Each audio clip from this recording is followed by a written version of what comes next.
video bermain peran dengan pembahasan COVID-19 pada mata kuliah Manajemen Keperawatan. Dengan anggota saya sendiri, Natasha Salsabila, Pofi Ali Rahma, Lalar Kasuri, Reksandi Mayudi, Yasmi Puspita, Arin Melinda, Adila Belinda Charaski. baiklah teman-teman, di sini kita akan mencoba untuk berdiskusi tentang apa itu COVID. Menurut kalian, apa itu COVID? Kalau menurut aku ya teman-teman, COVID itu suatu virus yang menyebar ke saluran pernafasan yang mengakibatkan kita bisa sesak seperti itu. Oh, berarti kemungkinan COVID itu menyebabkan pasiennya sesak dan sulit bernapas. Kalau menurut Laura gimana? Kalau menurut aku, COVID itu merupakan suatu penyakit yang disebabkan oleh virus yang berlangsung sejak tahun 2019. Itulah yang dinamakan dengan COVID-19. Oh, jadi kemungkinan virus COVID-19 itu telah terjadi di 2019. Iya, seperti itu. Kalau menurut kalian ada tambahan apa itu menurut pandangan lain apa itu COVID-19? Menurut aku sih sama seperti Adila, itu menyebabkan sesak napas, badan terasa demam, nggak enak gitu. Oh, jadi menurut pandangan Arin, COVID itu yang menyebabkan pasiennya demam. Iya, itu termasuk gejalanya.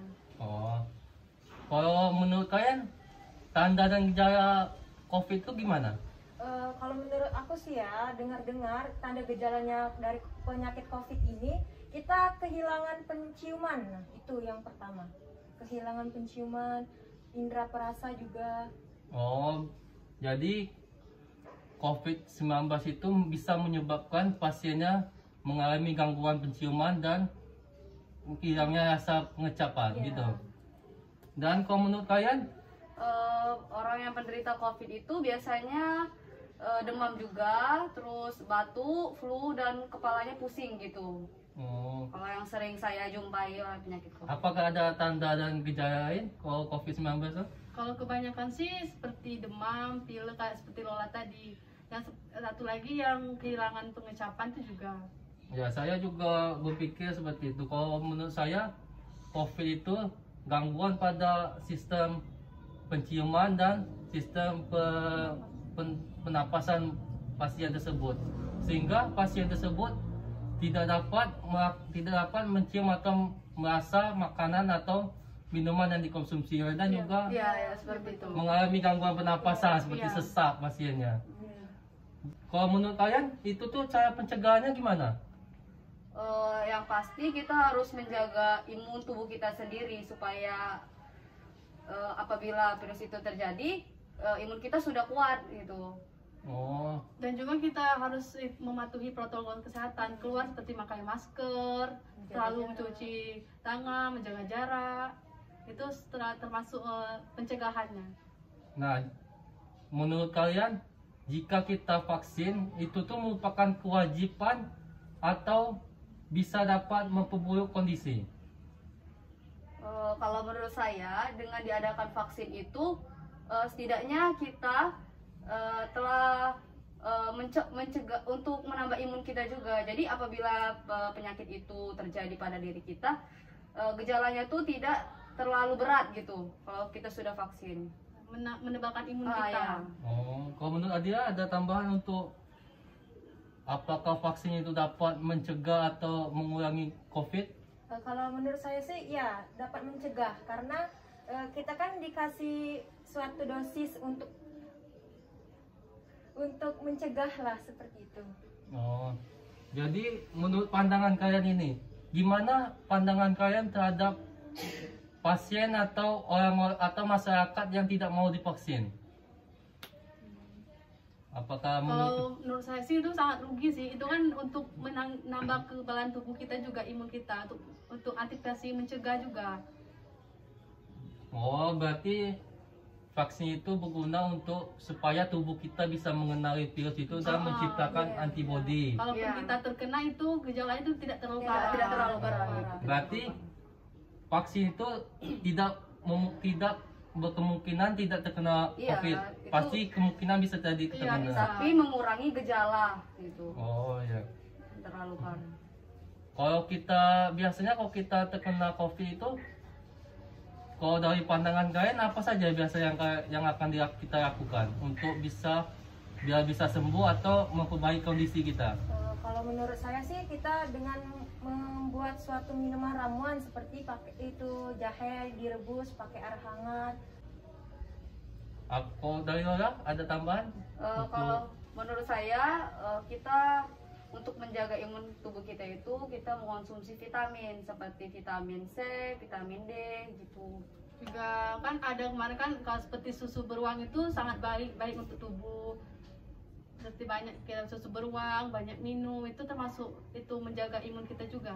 Oh, berarti jika kita atau keluarga kita terkena COVID, hal yang perlu kita perhatikan yang pertama adalah kita harus mengkonsumsi vitamin dan antibodi. Iya. Oh, kalau menurut kalian apa pandangan kalian tentang gimana ke depannya COVID ini? Dari Alin, apakah ada pendapatnya? Maksudnya kedepannya gimana? Apa pencegahannya apa? Pencegahannya untuk kedepannya, apa tindakan yang harus kita lakukan untuk kedepannya? Kalau sekarang kan angkanya agak menurun, tapi ada virus baru kan, tapi kita harus tetap mematuhi protokol kesehatan dan itu harus utama. Seperti yang kedua itu kita harus banyak-banyak minum vitamin, banyak yang makan makanan sehat untuk menjaga imun kita tetap sehat. Kalau dari dia ada pendapat lain? Ya sama saja seperti Ari. Kita harus mematuhi protokol dan menjauhi keramaian.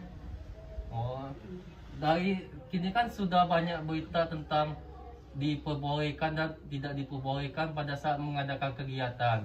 Nah, pada saat kegiatan keagamaan, pada saat kegiatan konser itu sebagian ada yang sesuai dan ada yang tidak. Gitu pandangan kalian gimana? Tentang kondisi apa kebijakan dari pemerintah tentang penanganan COVID ini? Itu sih termasuk nggak adil kayak gitu kan.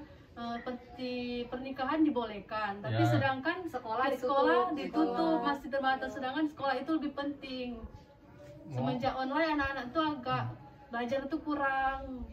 Berarti COVID ini pada saat ini sangat mempengaruhi pada saat kita kuliah atau sekolah. Ya. Apa itu pengaruhnya? Ya itulah pengaruhnya, kita sulit memahami pelajaran kalau daring ya. Seperti Mungkin karena keterbatasan sinyal iya, juga iya. seperti itu, kuota. Yang Oh. pertama itu jaringan itu sangat terbatas, apalagi yang seperti yang di dusun-dusun tuh kan sangat terbatas, apalagi kuota itu tidak semua orang ada mampu membeli paket. paket. Jadi kalau dari pendapat kalian untuk COVID-19 ini dari segi pemerintahan, dari segi edukasinya sudah cukup bagus atau tidak? Kalau untuk edukasinya itu sudah cukup bagus, tapi untuk penerapannya mungkin harus lebih Pertimbangkan dilihat lagi gitu. Oh, Terutama untuk pendidikan. Pendidikan itu harus utama seharusnya. Ini kan seperti pernikahan dibolehkan, sedangkan kuliah sudah setahun setengah masih online dari. Oh, berarti COVID-19 ini banyak terdapat dampak buruknya bagi Iya. kita kan? Iya, betul. seperti sangat itu. betul.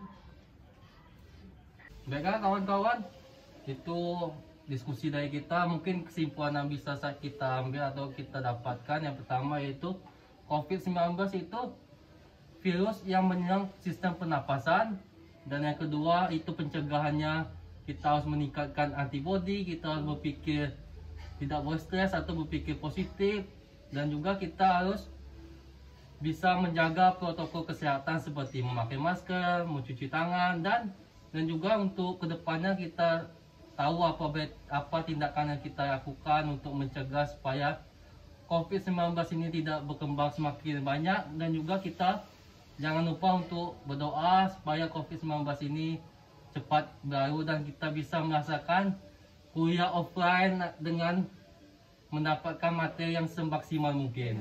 Iya. Itu saja diskusi atau pembahasan yang bisa kita sampaikan untuk berbagi pengalaman dan berbagi pengetahuan. Terima kasih. Baiklah, di sini kami akan menjelaskan dari kesimpulan pembahasan dari rekan kami tadi untuk pembahasan tentang COVID-19. Yang kami dapat yaitu yang kita ketahui, COVID-19 itu adalah suatu virus yang menyebar ke saluran pernapasan yang menyebabkan sesak dan disebabkan oleh suatu virus yang muncul pada tahun 2019. Nah, tanda dan gejala yang timbul pada COVID-19 ini yaitu seperti kehilangan penciuman, indera perasa, demam, batuk, menyebabkan flu dan juga pusing kepala. Selanjutnya bagaimana menurut Desmi kesimpulannya? Baiklah, di sini saya akan menambahkan penjelasan dari Natasha. Cara pencegahannya dengan cara menjaga imun dan kesehatan, dengan menjaga kebersihan juga, dan juga kita harus menjalani vaksinasi. Dan untuk menambah imun, kita bisa dengan cara membuat ramuan seperti jahe, vitamin, susu, dan kita harus lebih banyak mengkonsumsi obat-obatan, minuman. Baiklah, dengan saudara Olivia, apakah ada tambahan? Menurut saya untuk pandangan COVID untuk kedepannya kita itu tetap mematuhi protokol kesehatan, tetap menjaga jarak, agar kedepannya kita bisa kembali seperti semula, kuliah seperti tatap muka. Nah, untuk diadakannya vaksinasi itu yaitu untuk pencegahan timbulnya virus dan juga menciptakan antibodi kita agar kita tidak mudah untuk terkonfirmasi COVID-19 itu. Nah, yang kita ketahui COVID-19 itu sekarang ada varian baru. Walaupun angka COVID sudah menurun, namun sekarang kita ketahui timbul varian baru pada COVID ini. Jadi untuk kita tetap mematuhi protokol kesehatan, memakai masker dan jaga kesehatan kita untuk kita dapat melakukan aktivitas seperti dulu lagi. Contohnya sebagai kita mahasiswa, agar kita dapat mengadakan kuliah secara offline langsung, agar kita dapat memahami pelajaran, dan juga pada kesulitan jaringan dan juga kuota itu dapat menyebabkan kita sulit untuk melakukan pembelajaran. Apalagi pada daerah yang terpencil itu sangat sulit untuk jaringan dan juga kuota. Jadi untuk pembelajaran online itu sangat sulit bagi kita sebagai mahasiswa. Dan juga kita ketahui bahwa yang dilakukan oleh pemerintah ini bahwa kita kuliah untuk offline itu tidak diperbolehkan. Namun untuk keramaian lainnya seperti pernikahan atau acara-acara seperti yang lainnya itu diperbolehkan. Untuk pemerintah itu pada penerapannya itu harus lebih dipertimbangkan lagi, terutama pada pendidikan. Karena kita ketahui banyak dampak buruknya dari kita untuk pendidikan pada pandemi COVID-19 ini. Baiklah, itu saja penjelasan pembahasan kita tentang COVID-19. Terima kasih. Baiklah, itulah video kami tentang pembahasan COVID-19. Semoga bermanfaat. Kami akhiri. Wassalamualaikum warahmatullahi wabarakatuh.